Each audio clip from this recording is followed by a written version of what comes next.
নমস্কার। আজকে আমাদের আলোচনার বিষয়বস্তু হলো মায়োপ্যাথি।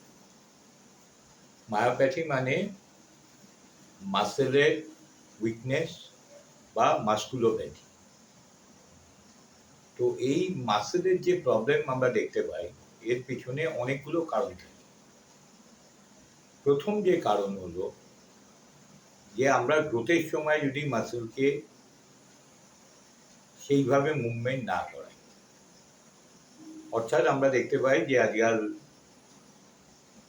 ছোট বয়স থেকেই খেলাধুলার অভাব, মাঠের অভাব, খেলাধুলার ইচ্ছের অভাব, সবই ইনডোর গেমের ওপর আমরা বেশি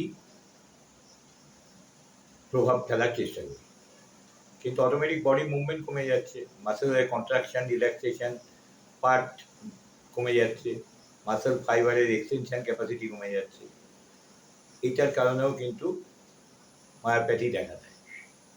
তাছাড়া আমরা যদি দেখি যে এই সমস্ত মানুষ দীর্ঘদিন কোনো রকম রোগ ভোগ করছেন, যার জন্য তার ফিজিক্যাল মুভমেন্ট কমে গেছে, অথবা আইসিইউর ভেতরে রয়েছেন, আইসিইউ এর ভেতরে রয়েছেন, তাদের ক্ষেত্রেও কিন্তু এটা বিশেষভাবে দেখতে পাওয়া যায়।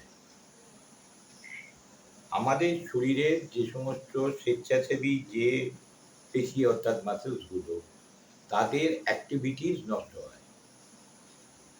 যেমন আমরা দেখি যে আমাদের কাজ করতে গিয়ে যে সমস্যাগুলো হয়, সেটা হচ্ছে যে হাতের মাংসপেশি অর্থাৎ ডেলটয়েড থেকে শুরু করে ট্রাইসেপ, বাইসেপ, কোরাকোবেকিয়ালিস, সমস্ত এই সমস্ত মাসেল এবং ফোর আর্মের মাসেলগুলো উইক হয়ে যায়। অটোমেটিক আমাদের তখন ভারী কিছু নিতে বা দীর্ঘক্ষণ কাজ করতে গেলে বা স্বল্প সময় একটু বেশি ফাস্ট মুভমেন্ট করতে গেলে আমরা পেনের অনুভব করি এবং দেখি মাঝে মাঝে মাসেল উইক হয়ে পড়ছে এবং সেটা করে উঠতে পারছি। তো এটি সাধারণত আমরা কয়েকটি কারণে মেনলি দেখতে পাই। এক তো বললাম এই সমস্ত কারণগুলো রয়েছে, মাসেলের ডেভেলপমেন্ট কম, তার জন্যই বলা হয় যে কোনো রকম মুভমেন্ট করার জন্য। তাছাড়া অনেক সময় দেখা যায় যে ওষুধের পার্শ্ব প্রতিক্রিয়াতেও এই ধরনের মাসকুলার প্রবলেম দেখা দিতে পারে। তাছাড়া কিছু কিছু ক্ষেত্রে রিসার্চে দেখা গেছে যে বংশগত কারণেও এটি আছে।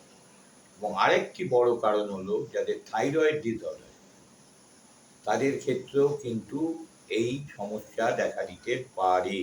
অটোমেটিক যদি কম বয়স থেকে থাইরয়েডের সমস্যা হয়, তাহলেও দেখা দিতে পারে। আরেকটি বড় কারণ যে আমাদের মতো গরম প্রধান দেশে আমাদের প্রচুর পরিমাণে ঘাম হয়। ঘামের মাধ্যমে আমাদের শরীরের থেকে আমাদের সোডিয়াম, পটাশিয়াম বেরিয়ে যায়। যার জন্য আমরা দেখি যে একটা নোনতা নোনতা ভাব, মানে এই জামা কাপড়ের মধ্যে তার প্রভাব পড়ে একটা নুনের মতো। অটোমেটিক বডি থেকে কিন্তু সোডিয়াম, পটাশিয়াম বেরিয়ে যাচ্ছে। অটোমেটিক মাসেলে তো জল থাকে, তাহলে ডিহাইড্রেশন অফ মাসেল খানিকটা হচ্ছে। এর থেকেও কিন্তু আস্তে আস্তে মাসেল দুর্বল হতে পারে, যে কারণে আমরা বলি যে বডিটাকে হাইড্রেট রাখতে। এরকম নানা রকম কারণে কিন্তু মাসেলের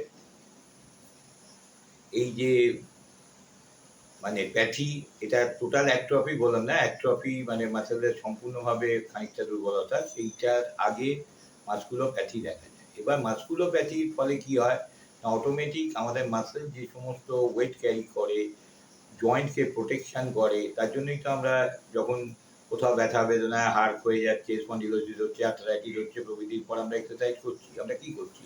two contraction the muscle, to extend the muscle.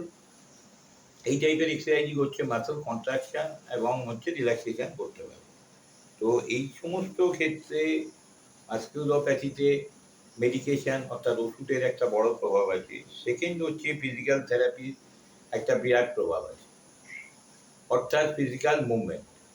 সেই ফিজিক্যাল থেরাপির সঙ্গে কমপ্যাক্টলি যৌগিক মুভমেন্টও আমরা করতে পারি এবং টোটাল ফিজিওলজিক্যাল ব্যালেন্স মেনটেনের জন্য যোগের বিশেষ করে যে স্ট্রেস ম্যানেজমেন্ট, যে প্রাণায়াম, এগুলোকে করতে পারি। প্রাণায়ামের মাধ্যমে আমাদের অক্সিজেনেটেড ব্লাড বেশি পরিমাণে যাবে, অটোমেটিক O2 আমরা বেশি পাবো এবং CO2 কে আমরা বেশি বের করতে পারবো।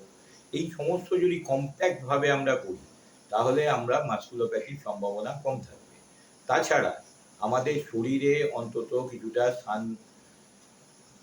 লাইট লাগানো প্রয়োজন।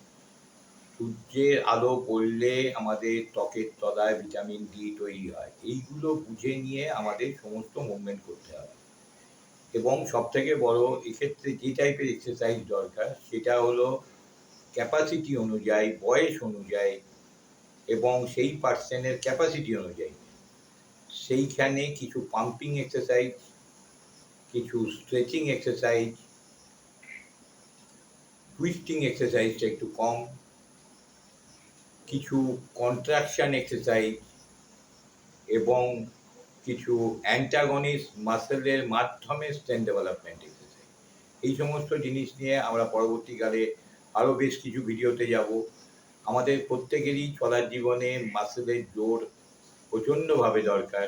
এই কারণে প্রতি মুহূর্তে আমরা বলে থাকি to develop the muscle power.